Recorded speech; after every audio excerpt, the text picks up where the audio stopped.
Hey everybody, welcome back to the West Coast Best Coast football show here on the Off the Mic Sports Network. Giving you a quick little recap of how the West Coast did in week 3 of college football. This was a very, very interesting week. Pretty up and down for the conference. That's what happens when you have good teams facing good teams, and also a couple of big rivalries happening in September, which is still crazy, insane for me to think about it. But let's run down these games really quickly and just sort of, give you my, my brief thoughts on how all these landed, and then we'll obviously do a more in-depth, analysis of my six pack. Maybe I might even go to more and do the double six pack and rank all 12 teams, because this was an interesting week, a really fascinating set of games, a lot of conference play is going to start beginning soon for a lot of these teams. But it started Thursday night. Arizona State goes to Texas State and wins and goes to 3-0. How about Kenny Dillingham and the Sun Devils, everybody? Who had them being the best team in the state of Arizona right now? I did not see that coming. Texas State, for say the Sun Belt or whatever, Texas State is a real team. G.J. Kinney, their coach, knows what he's doing, and this was a tough matchup. Texas State punched them in the mouth to start this game, and they come back and win it. It was a monster game. There was some weird officiating at the end. Kenny Dillingham did not spare any words in the post-game interview in terms of how there was added time, the clock was delayed, the clock operation was weird. But Arizona State gets the win, and that's a huge win for that program. They go into conference play, and it's a young team, and I have been a huge fan of Kenny Dillingham since he got to Oregon, and then obviously he beefed up his resume to a point where he was able to get a head coaching job. He's younger than me. I'm going to be 35 in a couple weeks. Kenny Dillingham is like 2 or 3 years younger than me. It's amazing what this guy's been able to do, and he's just had to maneuver through the portal. He's got a lot of young pieces on his roster. He's made it together. He's got a great running back in Cam Scatterbo. But they go to Texas State and they get a nice little win there to go to 3-0. And they also already have another Power 5 win on their resume as well. So it's just like Texas State is an FBS win, but you've got a Power 4 win on your resume as well. So I got to stop saying Power 5 because it still makes me mad, and that's part of the reason why I'm doing this podcast, to, just talk about these teams as if, none of this realignment ever happened. Then Kansas State just destroys Arizona. This was sad.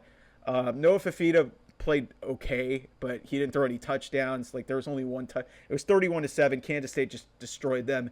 Dylan Edwards, the former Colorado running back, I think he had a punt return for a touchdown. This was not pretty at all. Tedero McMillan had another double-digit catch game, over 100 yards. But Kansas State is really good. Kansas State can win the Big 12. Chris Kleiman is one of the best coaches in America. I was a little bit too optimistic about where Arizona was. This was going to be a tough spot for them, and it didn't go well for them. So hopefully this is a wake-up call for them as they head into, and fortunately for them, at least in terms of the Big 12, this was 2 Big 12 teams, but this was not a conference game. So if you want a silver lining, if you're a Wildcat fan, that kind of takes it off the table. And then I was a little bit uneasy about this when I made this pick. I took Washington State to beat Washington. First of all, silly me, I didn't even realize it was a neutral site game at Lumen Field, which is pretty damn cool for a rivalry as big as this one, the Apple Cup, to be a neutral site game. And it really hyped up the meaning of this game for all involved. Washington, in terms of offensively, they played pretty well. I mean, Jonah Coleman goes for 75 yards in this game. Will Rogers throws for 300 plus yards. They did the stuff that they wanted to do, but they just weren't scoring touchdowns.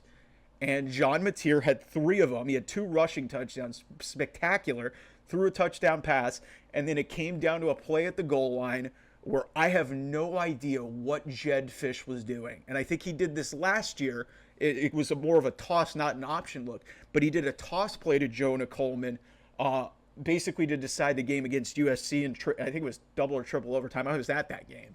And I don't understand that play call. 4th down, you need a yard or 2 to get in the end zone. And you run into the short side of the field with an option pitch play to Jonah Coleman at the last possible second. There was no way it was going to work. And Washington State holds on to win 24-19. Good for Washington State, man. I'm so fucking happy for that. There's so many good people in the sports information department. Shout out Bill Stevens and Bobby Allworth. They're fantastic. I love Jake Dicker. That guy has done so many great things. He's already, in my mind, one of the great Washington State coaches, maybe ever, because Washington State notoriously does not win this game. Okay, Ryan Leaf, if you watch this, you know all about it. You're one of the most notorious winners in the Apple Cup, and you talked about the glory days of that. It was a rough stretch for a long time for Washington State. Jake Dicker's won 2 of these things now. He's won 2 of these things, and that is nothing to sneeze at. And Washington State is 3-0 with 2 Power 5 wins to start the season. And they got predominantly a Mountain West schedule the rest of the way, with the exception of Oregon State. They'll play Boise State, who's going to be a conference member with them in a couple of years. Washington State, I think we need to start having a conversation. I know it's 3 games. Washington State should be in the discussion potentially for that, group of 5 possibility to make the college football playoff. This is really a discussion now. John Mateer has done the job, 245 yards, a touchdown and an interception. He ran for 60 yards more and had 2 touchdowns. They put this thing together. Jake Dicker's team plays defense, and the schedule is going to set up pretty well for them to potentially go on a little bit of a run here to potentially, position themselves to maybe be in the mix for the college football playoff. And what a story that would be. So, hell yeah for Washington State. I'm so happy. By the way, there are 3 big beneficiaries from Washington State's win and 3 of the happiest parties involved in all of this. Number 1, obviously, is Washington State and the Cougs. Because as I've said, they don't typically win this game, and this is a monumental win. There's really no other way to state it. Being or body number 2, obviously it's the Pac-12. The Pac-12, they had 2 of these rivalry games happen on Saturday. One of them went horribly wrong with Oregon and Oregon State, but Oregon is just one of the best teams in the country, and it was a get-right game. This was a gettable game because Washington was in complete overhaul mode with a new quarterback and a new head coach and a lot of new different players. But the Pac-12 is a massive winner here as well because they add 4 teams during the week, and then Washington State plays a neutral site game against their biggest rival, who left them behind, by the way, and they go win that game. So it's big for the Pac-12. And then, just to have some fun, Arizona fans are going to be very happy. Even though you lost to Kansas State, you can gloat now at Jed Fish saying, "Ha ha, you left us. You lost your first big rivalry game, bud." So awesome for Washington State. I'm so happy for that program because, like I said, I have so much respect for Jake Dicker, everything that he's been able to accomplish. And above all else, he is a stand-up guy and one of the good ones working at college football. He just gets it. So Oregon beats Oregon State. This was a massacre of epic proportions. Oregon wins 49-14. Dylan Gabriel throws for 290 yards. He's been freaking great so far. It hasn't looked perfect. This is the best. This is the Oregon I expected to see in the first 2 weeks of the season. Leave it to a rivalry game to wake this team up. So we'll see how things look moving forward, but let's hope that this is the Oregon that we're going to see the rest of the season. Because if this is the Oregon that is going to be on the field throughout the way, they could not only win the Big Ten, they could also win the entire damn thing. Dan Lanning's one of the best coaches in America. Dylan Gabriel could win the Heisman Trophy. Jordan James ran the ball really well. Their defense played well. Tez Johnson, 100 yards receiving. This was a great performance from Oregon. They needed this. It sucks for Oregon State, but it's just like they lost so much. Trent Bray's only in his 3rd game coaching. They hadn't played anybody. I mean, they beat San Diego State, but it's just like, what'd you expect was going to happen? They kept it competitive for a while. They tied it early on, but then it was Oregon the rest of the way. Like, it was tied at 7, and then this just got way out of hand. Like, it wasn't a surprise to me that that result happened. Utah beating Utah State. I didn't have Utah State. I also didn't have Bryson Barnes being in this game for Utah State, but he transferred there. Played okay early on. Utah State got an early lead. But then Zach Wilson's brother, Isaac, came in and threw a couple touchdowns. Had a nice game. And the Utes win. And they got an interesting game against Oklahoma State next week, which is going to be awesome. because Oklahoma State is cooking right now. They just slaughtered Tulsa on Saturday. So that is a big time game. We'll see if Cam Rising's healthy and good to go for that game, because it's clear, like, at least early on, they look sluggish on offense, and you cannot be sluggish on offense when you play Oklahoma State. So we'll have an in-depth breakdown here on the West Coast Best Coast football show. Excited to get into that. That's one of the biggest games of the year. And Utah, like I said, this is going to be them on a national stage in a new conference. We'll see how they do. I got all the faith in Kyle Whittingham, but the big question is going to be Cam Rising, if he can be healthy. Isaac Wilson, it's just, we'll see how he is. I mean, his brother was a very accomplished quarterback in college and then sort of flamed out in the NFL, but I think you need Cam Rising. If this team wants to go where they want to go, they need Cam Rising. Colorado just destroys Colorado State.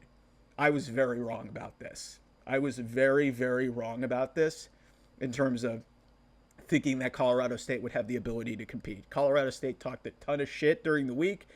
It bit them in the ass again. That's not what I really want to talk about here, even though Colorado State's going to be a Pac-12 team in a couple of years. This was embarrassing for them in so many different respects. What I really want to talk about here is about Colorado, because I know what's going to happen here. I know that Colorado and a lot of the Deion and Shador and the Travis Hunter I actually like, but the Deion and Shador fanboys are going to get into my mentions or get up on the internet and basically say, well, they righted the ship. Woo! They righted the ship. Colorado finally fixed everything. Guys, beat a Power 4 team before you start chirping about shit. Congratulations. The last Power 4 team that you beat was Arizona State last year. You beat Arizona State and you beat Nebraska and you beat TCU. And you shocked TCU because nobody knew what you were. And then Nebraska, same thing. And Nebraska still was rebuilding under Matt Rule. And then you obviously had the Colorado State game. But Colorado State is a group of 5 school, at least for another 2 years. So then you beat Arizona State. And now you start the year with North Dakota State, get blown out by Nebraska, and then win this game at Fort Collins, which admittedly is a good win. They needed to win this game for their psyche. But if you want to sit here and tell me that Colorado has righted the ship, I do not buy that for a second. I do not buy that for one single solitary second. Go and win some games in the Big 12 before you can convince me that this team is not a disaster. This was just to kind of beef up their confidence. And in a lot of ways, I think this might be a bad win in some ways. Because I don't know what you really needed to see. It's like, yeah, they beat an inferior team. You beat your rival who was talking shit about you. This might bring back the old egotistical Colorado. And then they'll get smacked in the mouth, similar to what happened with the Oregon game last year. So let's see how Colorado responds from, being 2-1. They go into conference play now. And now you've got to look at this team and see if the move to the Big 12, if this team can make that jump and prove me wrong. Try to prove me wrong.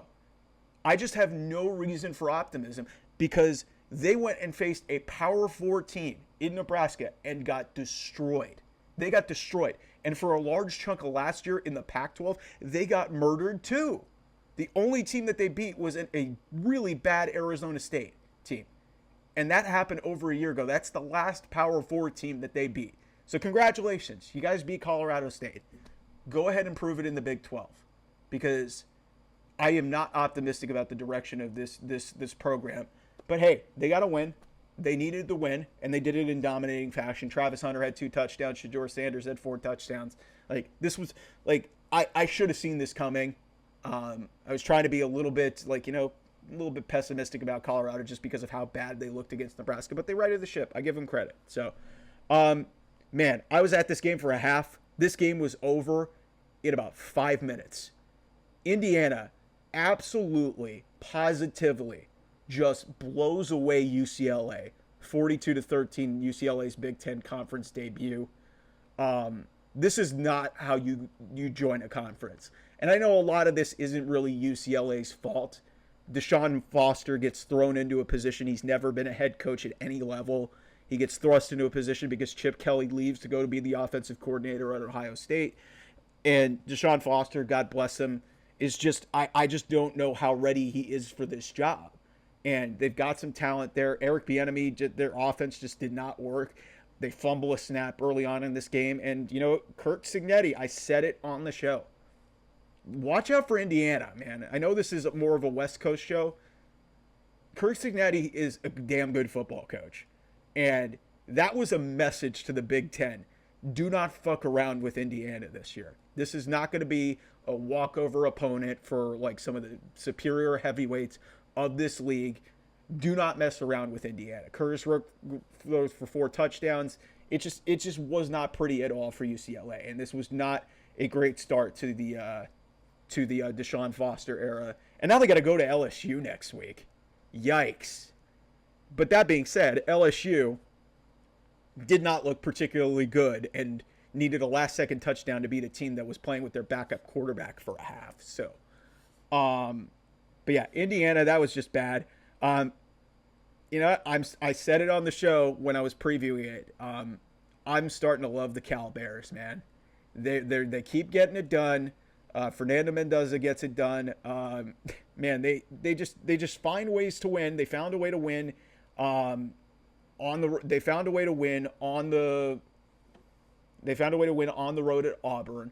And then, hey, they're going to head into ACC conference play now at 3-0. They beat San Diego State in a late night game, 31-10. Fernando Mendoza, 198 yards passing, 2 TDs. Javian Thomas, not Jaden Ott, runs for 169 yards. I keep telling you, I said it on the debut edition. I love me some Justin Wilcox. The guy can coach. And he might have finally just found the right buttons to push. And that ACC outside of Miami is just a disaster. It is a disaster because Florida State just fell to 0-3. Clemson is as mid as they've ever been. And Georgia Tech's lost a game. Virginia was 2-0. I think Duke is now 3-0. North Carolina's 3-0. So there's teams there, but none of those teams really jump off the page. So I think there's really an opportunity for Cal to make a jump here and potentially make some noise here in the ACC in their first year in the league. Experienced quarterback. If Jaden Ott gets healthy, they have a really good running game, really solid defense. I don't think there's any reason to believe that Cal won't compete in the ACC because I just ran it down for you. Some of the top tier teams in the ACC are already down. Like Florida State's already lost 2 conference games. They've already lost 2 conference games. Why not? Why not the Cal Bears? And then just to throw this in here, Fresno State beats New Mexico State. Just absolutely destroys them. Good for Fresno State. They're back to 2-1 on the season. It'll be exciting to see a West Coast tradition-rich program like Fresno State, be able to have an opportunity to potentially, be in the Pac-12. So that's the review of Week 3 here on the West Coast Best Coast Football Show. We'll have the rankings for the week, my 6-pack, and also look ahead to Week 4. USC goes to Michigan, which I still can't believe that game's happening. So very exciting there. All sorts of great content, wrestling, college football, NFL, you name it. We'll talk about it here off the Mike Sports Network. Thanks for listening and watching here the latest edition of the West Coast Best Coast Football Show. See you guys soon.